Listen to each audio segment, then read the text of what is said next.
Şöyle bildirip öteyim başından kardeşlerim. Görəsiz zamanını getip baran kuyuna yangi yıl başlanıp bitmegine. Bugün 24'u.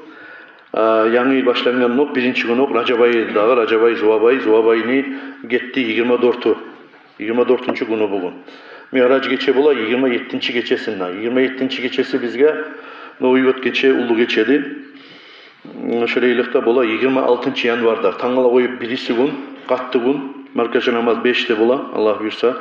Şunda geligiz, ortakçılık etkiz kardeşlerim. Mi'raç geçe, Peygamber Aleyhisselam'ını koku götürgen geçesidir, sihri geçedir. Şunda ortakçılık eteyik.